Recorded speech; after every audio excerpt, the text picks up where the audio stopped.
Class 11th में अब तक क्या पढ़ा? अब तक हमने काइनेमेटिक्स में पढ़ा मोशन के बारे में कि डिफरेंट टाइप्स ऑफ मोशन क्या है, किस किस बात को ये फॉलो करते हैं। साथ में हमने देखा कि अगर जो वेलोसिटी है वो रिलेटिव है तो उसका क्या इफेक्ट होता है। फिर हमने पढ़ा वेक्टर से रिलेटेड टॉपिक्स।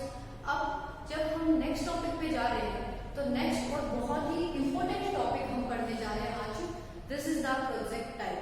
ठीक है, सो प्रोजेक्टाइल है क्या? प्रोजेक्टाइल क्या है? तो सपोज कीजिए जैसे आप क्या करते हो, कहीं किसी बॉल को फेंकते हैं, किसी बॉल को आपने फेंका तो वो डबल पाथ फॉलो करती है। डबल पाथ कैसे फॉलो करती है कि एक बार वो क्या करती है, ऐसे जाती है, देन वो ऐसे वापस आती है। अगर आपने किसी चीज को छत से नीचे गिराया तो क्या करती है, ऐसे हॉरिजॉन्टली चली, देन वो ऐसे आ गई वर्टिकली।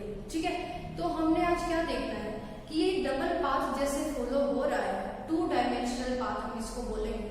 कोई भी ऑब्जेक्ट जब हम क्या करते हैं, डालते हैं, फेंकते हैं एकदम से, तो वो 2 डायमेंशनल पाथ फॉलो करके कितने टाइम में अर्थ पर हिट करते हैं, कितना वो मैक्सिमम ऊपर उठते हैं, this is the maximum range.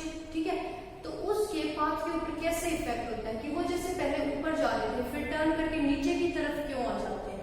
इस चीज के बारे में हम यहाँ पढ़ेंगे और फाइंड आउट करेंगे कि किस फॉर्मूले के थ्रू हम क्या कर सकते हैं, किसी भी ऐसे डाली हुई प्रोजेक्टाइल का पाथ कैलकुलेट कर पाए, टाइम कैलकुलेट कर पाए कि कितने टाइम वो एयर में फ्लाइट कर रही है और साथ में कितनी रेंज तक वो ऊपर उठी है, ये सब कुछ कैलकुलेट कर पाए। सो आई होप आपको समझ आया होगा। सो देखिए प्रोजेक्टाइल है क्या? किसी भी चीज का थ्रो करना, फेंकना, जो ऑब्जेक्ट क्या करे, 2 डायमेंशनल पाथ को फॉलो करे। लेकिन जो चीज हमने फेंकी वो किसके बगैर फेंकी, किसी भी फ्यूल या इंजन के बगैर, हमने उसको एक्सेलरेट नहीं किया है। ठीक है, तो सपोज कीजिए मेरे पास क्या है, कोई बॉल है। ठीक है, मेरे पास कोई बॉल थी और यहां से मैंने इस बॉल को ऐसे नीचे फेंक दिया। मैंने बॉल थी मेरे पास और मैंने इनिशियली उसको ऐसे पुट कर दिया, यूं करके मैंने यूं डाल दिया उसको। कोई इंजन से फ्यूल वगैरह नहीं लगाया हमने, कोई एक्स्ट्रा फोर्स नहीं लगाया, एक्सेलरेट नहीं किया बहुत ज्यादा उसको, सिर्फ कुछ वेलोसिटी दी और डाल दिया। ठीक है, तो मैंने इसको कुछ इनिशियल वेलोसिटी u के साथ नीचे डाल दिया, तो ये ऐसे पाथ फॉलो करती गई और फाइनली क्या होगी, ग्राउंड पे आके हिट होगी। ठीक है, तो जब भी हम किसी चीज को इस तरह से फेंक रहे हैं, हॉरिजॉन्टली फेंक रहे हैं, जब किसी चीज को हम क्या कर रहे हैं, हॉरिजॉन्टली फेंक रहे हैं, इस तरह की प्रोजेक्टाइल को हम क्या बोलते हैं, हॉरिजॉन्टल प्रोजेक्टाइल। ठीक है, हमने कैसे डाला है चीज को, हॉरिजॉन्टली ऐसे पुट किया है और वो ऐसे जाके फिर इस तरह का पाथ फॉलो कर रही है। तो कैसा पाथ फॉलो किया हॉरिजॉन्टल प्रोजेक्टाइल ने, this is the parabolic path. कैसा पाथ फॉलो किया है, पैराबोलिक पाथ। ठीक है, तो देखिए बात कर रहे हैं हम प्रोजेक्टाइल की, मतलब जब भी हम किसी चीज को फेंकते हैं कोई एक्सेलरेशन दिए बगैर सिर्फ वेलोसिटी के साथ, तो वो चीज क्या करती है, एक पाथ फॉलो करती है और उसके बाद क्या होते हैं, ग्राउंड पे हिट करती है। तो ये यहाँ से यहाँ तक पहुंचने में इसने कितना टाइम लिया, यहाँ से यहाँ तक आने में जो टाइम लगा, इस टाइम को बोलते हैं टाइम ऑफ फ्लाइट। ठीक है, टाइम ऑफ फ्लाइट। अर्थ से ये कितना ऊपर है, दिस इज द रेंज। ठीक है, रेंज ऑफ प्रोजेक्टाइल, ये है इसकी रेंज।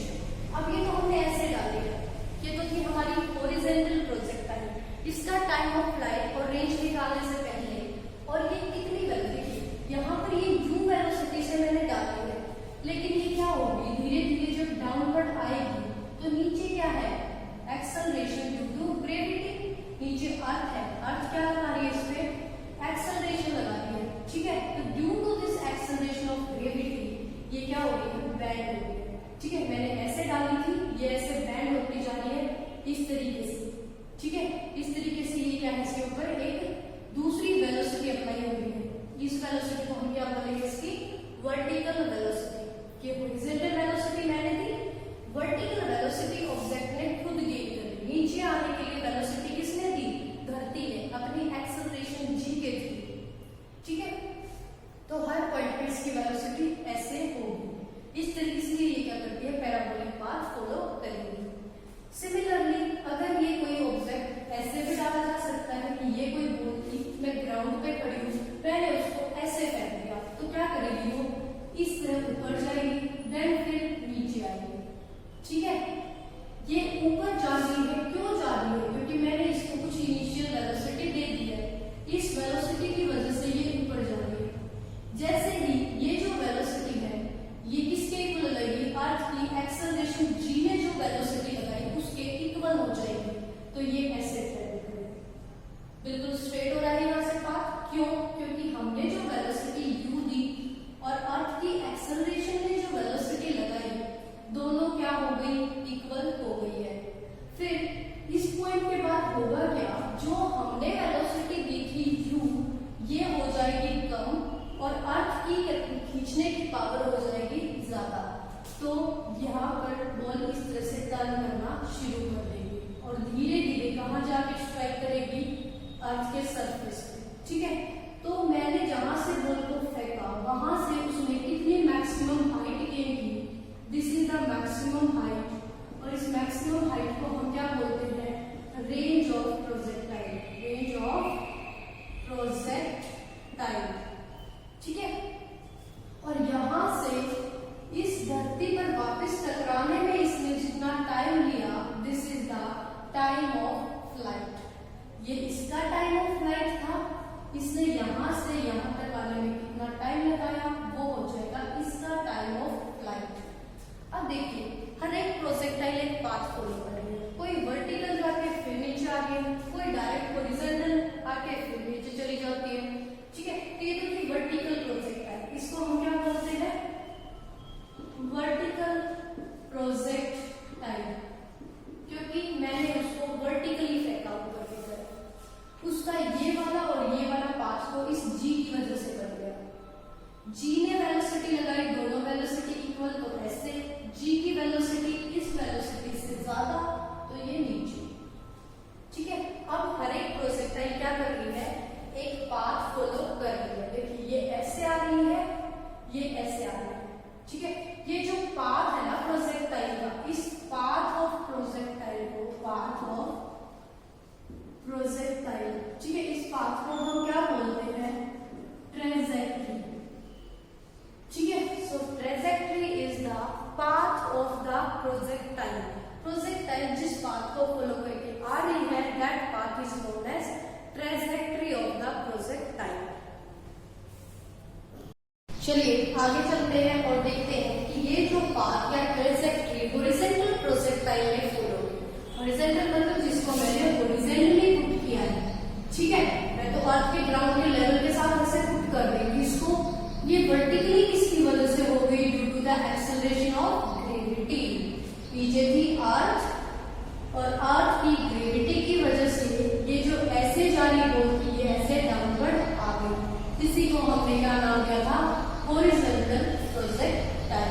सो यहाँ देखते हैं ये किस इसका पाथ क्या है। सबसे पहले हम इसके पाथ के बारे में बात करें, तो पाथ ऑफ प्रोजेक्टाइल। ठीक है, सो पाथ कैसे कैलकुलेट करते हैं, पहली चीज हम देखेंगे हॉरिजॉन्टल कितना चली हो। ठीक है, हॉरिजॉन्टल पाथ निकालेंगे। सो देखिए हॉरिजॉन्टल पाथ के लिए मैंने इसको हॉरिजॉन्टली पुट किया u वेलोसिटी के साथ। ठीक है, हॉरिजॉन्टली मैंने इसको u वेलोसिटी के साथ किया, तो इसने टोटल कितना डिस्टेंस ट्रेवल किया, that's s is equal to किसके इक्वल होता है, ut plus half at square. ठीक है, ये होता है। अब देखिए यहाँ पे मैंने इसको ऐसे फेंका, u is the initial velocity, इस इनिशियल u वेलोसिटी के साथ मैं इसको ux मान लेती हूँ। क्यों मान रही हूँ मैं, क्योंकि जब भी हम इस प्रोजेक्टाइल की वो करेंगे, प्रोजेक्शंस निकालेंगे किसी प्लेन पे, तो ये x एक्सिस होती है, ये y एक्सिस होती है। अगर मैं यहाँ से बॉल को फेंक रही हूँ तो दिस इज माय इनिशियल, मैं यहाँ से फेंक रही हूँ, मैंने इसको ऐसे थ्रोन किया है। ठीक है, तो ये x एक्सिस की तरफ जाके और ऐसे वर्टिकली हो रही है। ठीक है, तो ux हॉरिजॉन्टली जो गई एंड y की तरफ इंक्रीज होगी, तो हम उसको uy या vy ऐसे कंसीडर करके चलेंगे ताकि आपको इजीली समझ आए। हॉरिजॉन्टल x कंसीडर कर रहे हैं, वाली को y कंसीडर करेंगे, ठीक है। ux t plus half ax t square, ठीक है। अभी मैंने ये बात की कि जब हम प्रोजेक्टाइल डालते हैं तो हम उसको कुछ वेलोसिटी देते हैं, लेकिन एक्सेलरेट नहीं करते। एक्सेलरेट नहीं करते तो ax इज इक्वल टू क्या हो गया हमारा 0, क्योंकि हम एक्सेलरेट ही नहीं कर रहे तो एक्सेलरेशन कहां से आएगी? तो हॉरिजॉन्टली उसके पास कोई एक्सेलरेशन नहीं होती।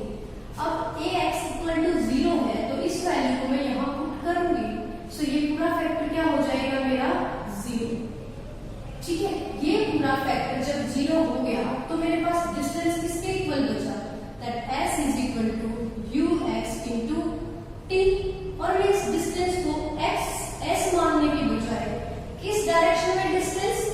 x एक्सिस की डायरेक्शन में हॉरिजॉन्टल डिस्टेंस मान के इसको मैं x से रिप्रेजेंट कर दूं, ठीक है। So x is equal to ux into t, ठीक है। ये क्या निकल गया हमारे पास? हॉरिजॉन्टल डिस्टेंस निकल गया।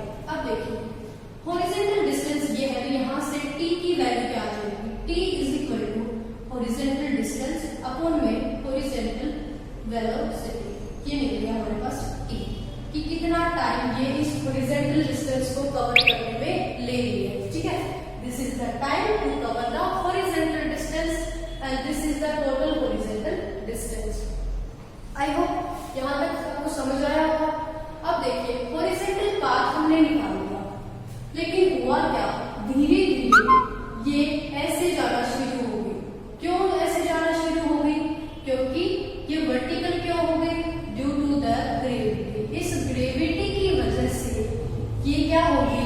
ऐसे वर्टिकली डाउनवर्ड आना शुरू हो गई। तो अब जब वर्टिकली डाउनवर्ड आ गई ग्रेविटी के थ्रू वेलोसिटी लेके, तो वर्टिकल डिस्टेंस भी बनाया होगा, ठीक है। सो इसका वर्टिकल डिस्टेंस कितना होगा? वर्टिकल पाथ या वर्टिकल डिस्टेंस? वर्टिकल पाथ क्या है? वर्टिकल पाथ को मैं y से डिनोट कर रही हूं क्योंकि y एक्सिस के अगेंस्ट जा रही है ना। तो y is equal to same वही इक्वेशन वही रहेगी आपकी, s is equal to ut plus half at square. इस इक्वेशन से हम डिस्टेंस कैलकुलेट कर रहे हैं, हॉरिजॉन्टल वाला भी और वर्टिकल वाला। सो y इज इक्वल टू किसके आ गया? u is the initial velocity, और इनिशियल वेलोसिटी किस डायरेक्शन में थी? हॉरिजॉन्टल डायरेक्शन में। तो क्या वर्टिकल डायरेक्शन में u है? नहीं है। वर्टिकल डायरेक्शन में एक्सेलरेशन किसने दी? इस वैल्यू जो एक्सेलरेशन ड्यू टू ग्रेविटी थी उसने वेलोसिटी दी है। तो इस केस में u इज इक्वल टू क्या हो गया? 0। तो वर्टिकल पाथ में हॉरिजॉन्टल वेलोसिटी का कोई काम नहीं है, क्योंकि ये वेलोसिटी तो हमने हॉरिजॉन्टली दी थी, ठीक है। सो इनिशियल वेलोसिटी वर्टिकल के केस में क्या आ गई? 0। सो यहाँ से अगर ये फैक्टर 0 हो गया तो s is equal to y मान लिया हाफ at स्क्वायर बचा, तो a इज द एक्सेलरेशन। लेकिन वर्टिकल एक्सेलरेशन कौन सी लग रही है? ड्यू टू ग्रेविटी, ठीक है। तो वर्टिकली हमने उसको ड्रॉप नहीं किया, वर्टिकली उसको एक्सेलरेशन ने खींचा, धरती से लगी हुई एक्सेलरेशन ने खींचा, वो एक्सेलरेशन थी g। तो a को किससे रिप्लेस कर दूं? g से। So it's become gt square. ये आ गया हमारे पास वर्टिकल डिस्टेंस। अब यहाँ देखिए t की वैल्यू हॉरिजॉन्टल टाइम क्या आ रहा था? x अपॉन में ux। इस t की वैल्यू अगर मैं यहाँ पर पुट कर दूं तो क्या बन जाएगा? y is equal to 1/2 g into x upon में ux का स्क्वायर, ठीक है। अब पूरे को मैं स्क्वायर को खोलूं, 1/2 g x का स्क्वायर अपॉन में ux का square. This is the horizontal distance in term of the, this is the vertical distance. ये क्या है? Vertical distance in term of horizontal velocity, ठीक है। कि हॉरिजॉन्टल वेलोसिटी के कितने टाइम्स के डिक्रीज होने से वर्टिकल डिस्टेंस बनता जा रहा है, ठीक है। क्योंकि जैसे जैसे वर्टिकली आ रही है ये 0 होती जा रही है 0 की तरफ, और ये बढ़ती जा रही है नीचे वाले, क्योंकि ये वेलोसिटी तो उसको ऐसे ले जानी है ड्यू टू ग्रेविटी, अर्थ के फोर्स की वजह से, ग्रेविटेशनल फोर्स की वजह से ये जो ऐसे जा रही थी वो ऐसे डाउनवर्ड ऐसे हो गई, ठीक है। तो वो हमने निकाल दी इन दोनों के बीच में रिलेशन। आगे देखिए, बात करेंगे हम क्या, टाइम ऑफ फ्लाइट की। यहाँ पर देखिए एक चीज और देखते हैं, हमें क्या पता है, this is the acceleration due to gravity, ये किसके इक्वल होती है, 9.8 के इक्वल होती है। u is the initial velocity. अब जो इनिशियल वेलोसिटी मैंने बॉल को फेंकते हुए दे दी, क्या मैं उसको वर्टिकल आने के बाद चेंज कर सकती हूँ, नहीं कर सकती। 1/2 ऑलरेडी क्या है, कांस्टेंट है, तो ये भी कांस्टेंट, ये भी कांस्टेंट, ये भी कांस्टेंट। इन तीनों कांस्टेंट को मिला के मैं क्या लिख दूँ, k लिख दूँ। ठीक है, इन सबको मैंने क्या बना दिया, k मान लिया, तो y इज इक्वल टू क्या आ गया, kx²। ये हमारी इक्वेशन बन गई। ठीक है, इस स्लोप की, ये जो स्लोप देगी ना, इस स्लोप की इक्वेशन हो गई y is equal to kx²। ठीक है, क्यों, क्योंकि ये सब क्या था, हमारे पास कांस्टेंट था। जितने भी कांस्टेंट थे सबको कंबाइन करके हमने क्या कंसीडर कर लिया, k कंसीडर कर लिया। ठीक है, सो देखिए आगे चलते हैं और आगे निकालते हैं क्या, टाइम ऑफ फ्लाइट। क्या निकालने जा रहे हैं कि कितने टाइम तक ये जो प्रोजेक्टाइल है ये एयर में फ्लाइट करती है, मतलब फेंकने से धरती पर पहुंचने तक का total time, time of flight. Time of flight जो मैं बार बार रिपीट कर रही हूँ, फेंकने से लेके धरती तक पहुंचने का जो टाइम है, it is known as time of flight. और इसको हम क्या कर सकते हैं, ये क्या होता है, हमारे पास टोटल टाइम होता है। ठीक है, क्या होता है हमारे पास, ये टोटल टाइम होता है। सो देखिए इस टोटल टाइम को हम कैसे कैलकुलेट कर सकते हैं, सेम वही इक्वेशन हम यूज करेंगे। y इज इक्वल टू क्या था, ut प्लस हाफ gt²। ये टर्म थी हमारे पास डिस्टेंस की, जहां पे हमें क्या मिला था, s is equal to ut plus half 80² से हमें ये मिल गई थी। ठीक है, और ये जो u था ये क्या थी, वेलोसिटी। अब यहाँ पे देखिए हमें क्या पता है, ये जो वेलोसिटी है इसको u की बजाय क्या माने हम, uy, वर्टिकल वेलोसिटी क्या है, वर्टिकली इनिशियल वेलोसिटी। और हमें क्या पता है कि वर्टिकल जो इनिशियल वेलोसिटी है वो किसके इक्वल है। ठीक है, तो ये किसके इक्वल है, देखिए यहां से ये फॉल हुआ, यहां पर ये जाके गिरा, तो टोटल कितनी है, h हाइट इससे ये हुई है। ठीक है, तो हमें पता है ये जो y है ये किससे रिप्लेस हो जाएगा, h से। स्मॉल h, कैपिटल H, कुछ भी आप मानिए। ठीक है, क्योंकि टाइम ऑफ फ्लाइट निकाल रहे तो शॉर्टेस्ट डिस्टेंस वर्टिकल से लेके ग्राउंड तक आते हुए उसने टोटल कितना डिस्टेंस लिया, h डिस्टेंस। ठीक है, तो h is equal to uy क्या है, इनिशियल वर्टिकल वेलोसिटी। ठीक है, इनिशियल वर्टिकल वेलोसिटी किसके इक्वल है हमारे पास, हमने तो कोई वेलोसिटी दी ही नहीं, तो ये हो गई 0। ये तो ऑटोमेटिकली क्रिएट हो गई है g की वजह से। अगर ये 0 तो t भी हटके पूरा फैक्टर क्या हो गया हमारे पास 0। तो यहाँ से क्या आ गया, h is equal to half gt²। ठीक है, h is equal to half gt²। अब ये जो t है इसको मैं कैपिटल T लिख लूं, capital T is the total time of flight, क्योंकि ये टाइम तो हमने यहाँ पे भी कंसीडर किया था वर्टिकल टाइम और यहाँ पे भी कंसीडर किया था हॉरिजॉन्टल टाइम। अब मुझे कहिए vertical time plus horizontal time, that is total time T, capital T हमने इसको मान लिया। तो यहाँ से क्या आ गया, h is equal to half g capital T का स्क्वायर। ठीक है, हमें क्या निकालना, टाइम ऑफ फ्लाइट ही तो निकालना, किसी को हमने टाइम ऑफ फ्लाइट माना है, तो t को हम एक साइड रखेंगे, बाकी सब टर्म्स को दूसरी तरफ लेके आएंगे। तो यहाँ से क्या आ जाएगा, h 2 आ गया मल्टीप्लाई में, g आ गया यहाँ। ठीक है, g हम मल्टीप्लाई में था तो इधर जाके क्या आ गया, डिवाइड में। सो ये आ गया डिवाइड में, और इसका स्क्वायर था तो इसने क्या किया, इस पूरे के ऊपर क्या लगा दिया, रूट लगा दिया। ठीक है, तो 2h अपॉन में g is the total time of flight. ये हमारे पास कैलकुलेट हो गया है। अब टोटल टाइम ऑफ फ्लाइट हमारे पास आ गया। अब हम चाहो क्या निकालना, हॉरिजॉन्टल रेंज, कि सिर्फ हॉरिजॉन्टल डायरेक्शन में उसने कितनी रेंज दी, ये थी हॉरिजॉन्टल रेंज। ठीक है, क्या है ये, हॉरिजॉन्टल रेंज, कि यहां से यहां तक ये हॉरिजॉन्टल रेंज कितनी है, ये जो हो जाएगी ये वर्टिकल रेंज है, ये हॉरिजॉन्टल रेंज है, टोटल हमारी ये प्रोजेक्टाइल की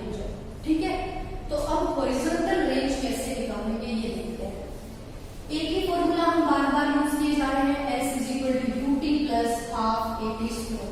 ठीक है, वहां पर हॉरिजॉन्टल की बात करते हैं तो u मान लेते हैं, वर्टिकल की बात करते हैं तो u इक्वल टू 0 हो जाता है। वहां हॉरिजॉन्टल की बात करते हैं तो एक्सेलरेशन ड्यू टू ग्रेविटी नहीं होती, जैसे वर्टिकल आती है तो acceleration due to gravity apply होती है, उसी की वजह से आ रही है। ठीक है, सिर्फ दो चीजें याद रखनी है। अब देखिए नेक्स्ट हम निकालने जा रहे हैं हॉरिजॉन्टल रेंज। अब हॉरिजॉन्टल रेंज से उसी फॉर्मूले से हम कैलकुलेट करें तो हॉरिजॉन्टल रेंज क्या हो जाएगी? हॉरिजॉन्टल रेंज किसकी वजह से आ रही है? इनिशियल वेलोसिटी u की वजह से आ रही है, जो आपको वहां दिख रही है। इनिशियल वेलोसिटी u की वजह से आ रही है हमारी हॉरिजॉन्टल रेंज। तो हॉरिजॉन्टल डिस्टेंस हमने क्या निकालना था? x is equal to uxt plus half gt square, ये हमने निकाला था हॉरिजॉन्टल डिस्टेंस। और ये हॉरिजॉन्टल डिस्टेंस ही तो हॉरिजॉन्टल रेंज है। तो यहाँ पे देखिए हमें क्या पता था, ये जो u है, ठीक है, ये जो x है, इसको मैं रेंज निकाल रही हूँ तो क्या करूंगी? r लिख दूंगी। इसको मैं क्या लिख दूँ? r, क्योंकि मैं रेंज निकाल रही हूँ, टोटल डिस्टेंस नहीं निकाल रही, क्या निकाल रही हूँ? उसकी रेंज निकाल रही हूँ। ठीक है, तो रेंज निकाली तो इसको मैंने रिप्लेस कर दिया किससे? r से। फिर दूसरी चीज हमारे पास क्या है? ux। तो यहाँ पर जो ux है हॉरिजॉन्टल वेलोसिटी, ये कितनी है? u। ठीक है, ये किसके इक्वल है? u के इक्वल है। This is the t। t क्या होता है? टाइम। टाइम ऑफ फ्लाइट हमें पता होगा, तभी तो हॉरिजॉन्टल रेंज निकलेगी। तो टाइम ऑफ फ्लाइट अभी हमने कैलकुलेट किया था, क्या था? 2h अपॉन में g का रूट। इसके प्लेस पे मैंने रूट कर दिया 2h अपॉन में g रूट, इस t के प्लेस पे। अब आगे देखिए प्लस क्या है? Plus half gt square. Horizontal की बात करें तो हॉरिजॉन्टल में ये वाली चीज नहीं होगी। ठीक है, हॉरिजॉन्टली तो इससे जा रही है, इससे नहीं, इससे तो वर्टिकली आ रही है। तो g इक्वल टू क्या हो गया? 0। सो ये पूरा फैक्टर क्या बन गया? 0 बन गया। सो यहां से देखिए r जो निकला वो क्या आ गया? u 2h अपॉन में g का रूट। ठीक है, this is the horizontal range of the projectile motion. I think यहाँ तक सबको समझ आ गया होगा। सो देखिए वर्टिकल आप कैसे निकाल सकते हैं। ठीक है, वर्टिकल रेंज आप कैसे निकाल पाओगे? वर्टिकल के लिए आपको क्या करना पड़ेगा? ये देखिए, ये है हमारी वर्टिकल। ठीक है, ये ऐसे जा रही है, हॉरिजॉन्टली हमने ऐसे दी थी। हम कंपोनेंट रिजॉल्व कर लेते हैं। हमारी बॉल ऐसे आ रही है, ये वर्टिकल वेलोसिटी बन रही है इसकी v। ये हमारी बॉल ऐसे जा रही थी, किसकी वेलोसिटी के साथ? u वेलोसिटी के साथ। और ये ड्यू टू ग्रेविटी जा रही है ऐसे, इसको हमने मान लिया v y वेलोसिटी के साथ। इसको ux, इसको v y मान लेते हैं। तो दिस इज द रिजल्टेंट। और वेक्टर रिजल्टेंट क्या कहते हैं? इन दोनों के सम से क्या बनी है? ये वाली चीज बनी है। So this v is equal to क्या हो गया? v y का स्क्वायर अपॉन में v y plus v x। ux consider कर घर में तो ux इस पूरे का रूट। ठीक है, इस तरह से हम क्या कर सकते हैं? इसको कैलकुलेट कर सकते हैं कि वर्टिकली वो कितनी वेलोसिटी से जाती है। तो वर्टिकल वेलोसिटी किसके ऊपर डिपेंड की? ये हॉरिजॉन्टल कंपोनेंट था जो ux है, ये ग्रेविटी के थ्रू कंपोनेंट था v y है जो y एक्सिस की तरफ लेके जा रहा है। दोनों का वेक्टर सम हमने किया, दैट इज v। अब वेक्टर सम करने के बाद हमने क्या निकाली? ये चीज निकाली। तो हमने एक ट्रायंगल कंसीडर कर ली, ये वाली। ठीक है, जब ये ट्रायंगल हमने ले ली तो इस ट्रायंगल के अंदर हमने क्या निकाला? ये क्या है? हाइपोटेन्यूज। ठीक है, एक राइट एंगल ट्रायंगल बने तो हाइपोटेन्यूज किसके इक्वल होता है? बेस का स्क्वायर प्लस परपेंडिकुलर का स्क्वायर। जो ये किसके इक्वल आ गया? इसके इक्वल आ गया। ठीक है, तो ये हमारे क्या निकलेगी? वर्टिकल वेलोसिटी, जिसको हम v से लिख सकते हैं। अब यहाँ से अगर कोई हमसे ये पूछे कि ये जो वर्टिकल वेलोसिटी है ये हॉरिजॉन्टल से कितना दूर है, तो हम इस एंगल को निकाल सकते हैं। जब भी हम बात करते हैं किसी ट्रायंगल, ये हमारे पास क्या थी? हॉरिजॉन्टल वेलोसिटी थी ux, ये थी हमारे पास वर्टिकल वेलोसिटी v y। और इन दोनों का रिजल्टेंट हमने निकाला था प्रोजेक्टाइल की वेलोसिटी, ये होगी हमारे पास v। ठीक है, v इज इक्वल टू आ गया, ये वाली ट्रायंगल हमने कंसीडर की क्योंकि ये v y है तो ये भी क्या था? v y के इक्वल ही था। तो ux का स्क्वायर प्लस v वाई का स्क्वायर, उस पूरे का रूट हो गया v। अब हमसे कोई ये पूछे कि आपने बॉल को ऐसे फेंका था, अब बॉल कैसे जा रही है, तो हम लिखेंगे कि इतने एंगल से क्या हो गई है, डाउनवर्ड गई है। कितने एंगल से गई है, थीटा एंगल से गई है। तो इस थीटा की वैल्यू हम कैसे निकालते हैं, tan थीटा के फॉर्म में। जब भी हम डायरेक्शन निकालते हैं तो हमने देखा था वेक्टर सम में हम tan थीटा के फॉर्म में ही डायरेक्शन निकालते हैं। सो tan थीटा किसके इक्वल होता है, perpendicular divide by base. So vy divide by ux। अब जा कितने एंगल से रही है, थीटा एंगल से, तो यहाँ से थीटा हम कैलकुलेट करेंगे, theta is equal to tan inverse vy upon में ux। ये क्या आ गई हमारे पास, डायरेक्शन ऑफ दिस वेलोसिटी। ठीक है, इस रिजल्टेंट वर्टिकल वेलोसिटी की डायरेक्शन आ गई। आई होप आपको समझ आया होगा। देखिए सबसे पहले हमने क्या निकाला, हॉरिजॉन्टल डिस्टेंस निकाला, s is equal to ut plus half at square का फॉर्मूला लगा के। हॉरिजॉन्टल के केस में g होता है 0, ये कट गया था, ये बच गया था डिस्टेंस। फिर हमने वर्टिकल पाथ निकाला, वर्टिकल पाथ में भी सेम फॉर्मूला लगाया। वर्टिकल के केस में ये चीज 0, g के थ्रू काम चल रहा है, तो वर्टिकल के केस में ये 0, ये बच गया। ठीक है, फिर हमने निकाला time of flight. Time of flight हमने निकाला सेम इसी फॉर्मूले से। टाइम ऑफ फ्लाइट किसका, हॉरिजॉन्टल रेंज का। तो हॉरिजॉन्टल में ये चीज होती है 0, g मान लेते हैं इसको, ये 0 तक, तो यही पे हमने क्या किया था, t की वैल्यू पुट कर दी थी। ठीक है, t की वैल्यू पुट करते ही हॉरिजॉन्टल रेंज निकल गई थी, और टाइम ऑफ फ्लाइट भी हमने बीच में कैलकुलेट किया था, तो टाइम ऑफ फ्लाइट की वैल्यू आप पुट करने से हॉरिजॉन्टल रेंज आ गई। फिर वर्टिकल निकालनी है, तो वर्टिकली रिजल्टेंट बन रहा है ये, एक ट्रायंगल बनाई, पाइथागोरस लगाई, वर्टिकल निकाली, और साथ में डायरेक्शन निकालने के लिए tan थीटा निकाल लिया, तो डायरेक्शन मिल गई। आई होप आपको समझ आया होगा। फिर भी कोई डाउट है तो आप मुझे कमेंट करके बता सकते हैं। Thank you for watching.